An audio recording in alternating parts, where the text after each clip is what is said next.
Right now at 6, as the temperatures are rising, we'll tell you what you can do to stay safe and healthy as we're getting ready for a potential heat wave. And calls for action after an audit of state police traffic tickets revealed concerning allegations. We're going to tell you what lawmakers are doing to address those concerns. Also, tragedy in New Haven. A 3-year-old boy has died. We'll tell you what police are saying about their investigation this morning. All local, all morning. This is Fox 61, Connecticut's news station.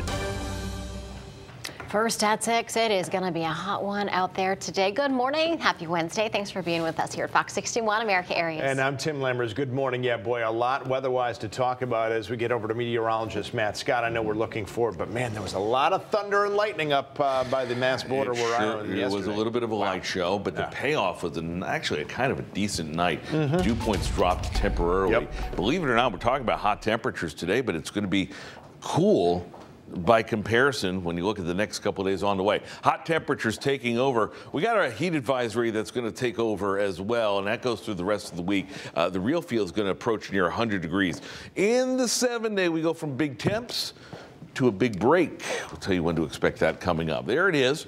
For tomorrow, 11 a.m. through Friday at 8 o'clock, looking at heat indices between 95 to 104, and as you can see, that covers the entire state. Right now, temperatures manageable thanks to that dew point. We have 65 in Hartford, 66 in New Haven, 68 Good Morning Groton. The winds rather fairly calm, but out of the north and west, and those dew points have taken a nice little hit. They stay in the low 60s, we're fine. They start climbing back up, not so much, and they will be. Cloud and radar picture is quiet around the horn. We're not looking for anything other than abundant sunshine, which will toast us up quickly to medium well temperatures, upper 80s later on, lots of sun, no real chance of rain. Talk about those chances of rain and how the weekend's shaping up. That's all coming up in a few minutes. 6:02, I get to say for the first time this morning, good morning to Rachel Piscatelli. Hey, good morning, Matt. Busy morning now in the traffic center.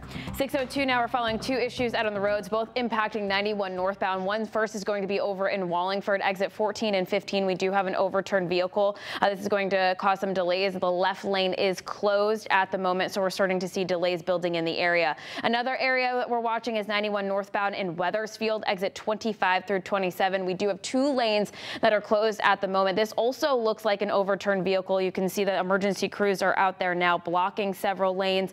They've sort of moved that camera up, but there's that car that's just going to be at the bottom of your screen that is overturned. We are working on getting more information. We'll keep you posted when we learn a little bit more. So New Haven to Hartford, looking at a 43-minute drive. It is going to set you back both on the northbound side. Southbound side looks good, though. Hartford to New Haven, it's 34 minutes. Traffic speeds averaging just around 68 miles per hour. Okay, Rachel, thank you so much. Well, as the heat moves in, air conditioners are going to be working overtime these next few days, and several towns and cities are opening cooling centers starting this morning just to make sure everybody has access to relief. And we're checking in with Fox 61's Angelo Bavaro. He's joining us live in Middletown with more about the resources that are in place to make sure everyone stays safe. Angelo, good morning.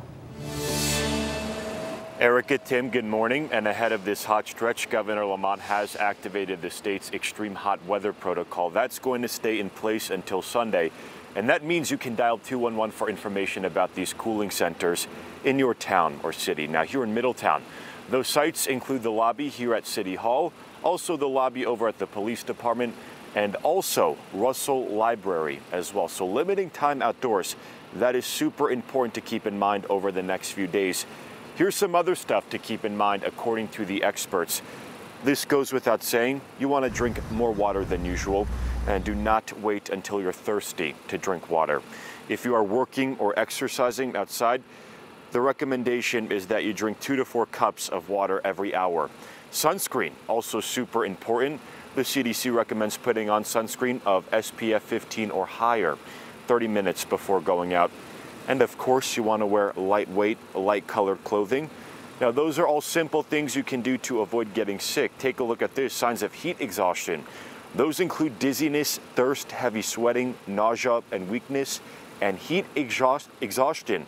That can lead to heat stroke. Signs of that include confusion, dizziness, and falling unconscious.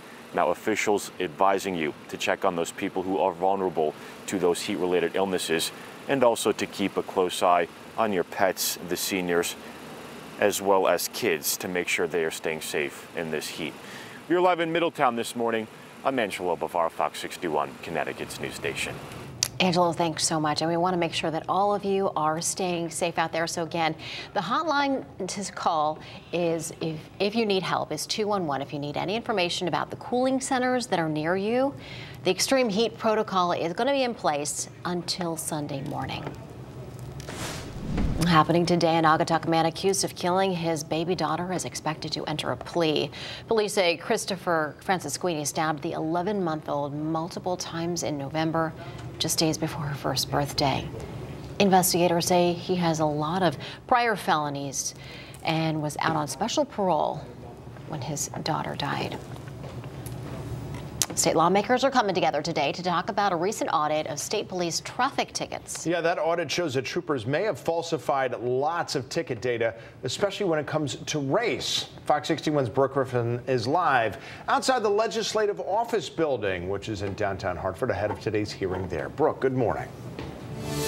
Good morning to you both. The goal today is to get details and answers about the tickets in question. Two different government committees are hosting an informational forum here at the Legislative Office building today to really discuss and figure out what the next steps may be in this situation. Now, a recently published audit by the Connecticut Racial Profiling Prohibition Project found more than 25,000 tickets written by Connecticut State Police may have been falsified or have skewed racial data to make it appear as if more white people were being pulled over compared to other ethnicities. Now, community groups such as Black Lives Matter 860 are calling for police accountability. They believe there is enough evidence that CSP falsified data between that 2014 to 2021 time period. They're now even asking for the involved troopers to be fired. Governor Ned Lamont has already been outspoken about wanting to make this right. He has appointed a former U.S. attorney to conduct an investigation, while the state's attorney is investigating as well. Community advocates say they want to see justice served. Had this been regular civilians, falsifying government reports is a felony. We wouldn't accept this from EMTs. We wouldn't accept this from firefighters. We wouldn't accept this from other taxpayer-funded careers. And of course, it is important to note at this time that those auditors have not been able to correctly and fully determine whether or not these reports have been falsified. That is information that they are still working on, and that is a topic that's going to be discussed in that hearing today, which we, of course, will be sitting in on, and will bring you the latest information this afternoon. Live in Hartford, Brooke Griffin, Fox 61, Connecticut's news station. Okay, Brooke, thank you. This morning, New Haven police are investigating the death of a 3-year-old boy. They said that death is suspicious. Now, we don't yet know how the little boy died, but we do know he was found just after noon yesterday at a home on Davenport Avenue. New Haven firefighters said they worked with paramedics to try to revive him, but couldn't. Also in New Haven, police are expected to announce that they've made an arrest in a homicide case. Police said the killing happened July 15th in the area of Lloyd and Exchange Streets. That announcement is scheduled for 1 p.m. today. Officers are also expected to discuss arrests made in other cases as well while they're there. New this morning, authorities in Hamden arresting a 14-year-old in connection with the theft of a woman's purse a week ago. Police say it happened in the Price Right parking lot on Dixwell Ave at about 8 o'clock at night. The victim told police that she was walking towards the store when someone drove up beside her and grabbed her purse. A short time after the reported theft, the victim's credit card was used at a store in Hamden. So police were able to get a surveillance picture of the suspect and also a license plate for the vehicle used in the alleged robbery. They say that vehicle was stolen out of New Haven, and we're told that the teen faces several charges and is set to appear in juvenile court on Monday. And this morning out of Westport, authorities are investigating 2 crashes that happened not too far from each other. The first one happened around 3:30 yesterday afternoon on I-95 South between exits 18 and 17. There's a 3-vehicle crash involving a tractor trailer. Nobody was hurt, but there was a fuel leak from the trailer, so state environmental officials were called there to help.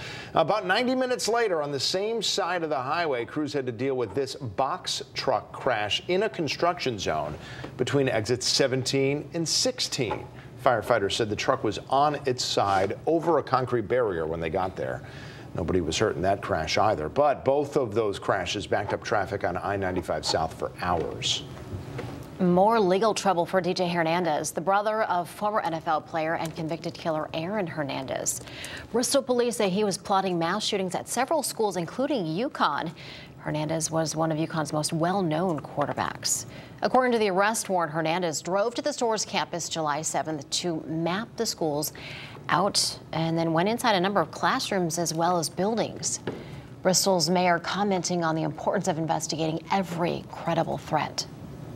In this day and age, when our police department sees something that's a little bit suspicious, luckily they took quick action here. In a disturbing text message to a family member, Hernandez allegedly wrote, "The UConn program is going to pay." He also reportedly wrote, "Not all shootings are bad. I'm realizing some are necessary for change to happen." Hernandez is charged with threatening, and he's being held on a $25,000 bond.